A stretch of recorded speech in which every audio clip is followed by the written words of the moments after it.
So in terms of adverse effects of complement inhibitors, not necessarily a common adverse effect, but one that I always counsel patients about, and it's essential to counsel patients about, is the increased risk of infections, and this is particular bacterial infections with encapsulated organisms.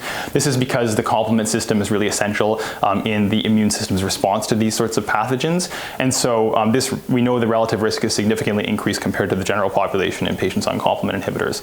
So this includes especially Neisseria meningitidis infections, and so this is why it's required that individuals who are on complement inhibitors are vaccinated against Neisseria meningitidis for the available serotypes, but this doesn't entirely mitigate the risk. So it's very important to counsel patients that they remain at increased risk of infections, and that there should be a low threshold for starting antibiotics at any sign of infection. Patients should be counseled on symptoms to look out for, and healthcare professionals really need to be aware of this risk in our patients too. To the question about the differences between proximal and terminal complement inhibition, so there's, we heard actually this morning about differences. One of the big differences is in how the phenomenon of breakthrough hemolysis may manifest in these different patient populations. So we know that all patients with PNH on complement inhibitors are susceptible to some forms of breakthrough hemolysis.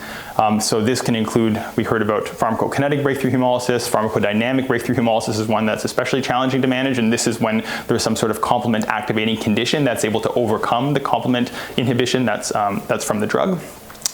In proximal complement inhibition, there's some clinical experience and evidence that the breakthrough hemolysis can be particularly severe and particularly precipitous in these individuals, and there's mechanistic reasoning for this in the sense that these individuals may have longer survival of their PNH red blood cells. Also, there may be amplification steps in the complement cascade that aren't as effectively blocked by these therapies, and so it's really important that patients are educated about this, that healthcare professionals are also aware of the increased risk or of the severity of breakthrough hemolysis that can happen on these treatments.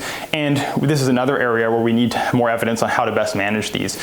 Right now, strategies include increasing the doses of the medications as well as rescue doses of terminal complement inhibitors, and of course, supportive management and treating the underlying condition, which can include infection or other complement activating conditions.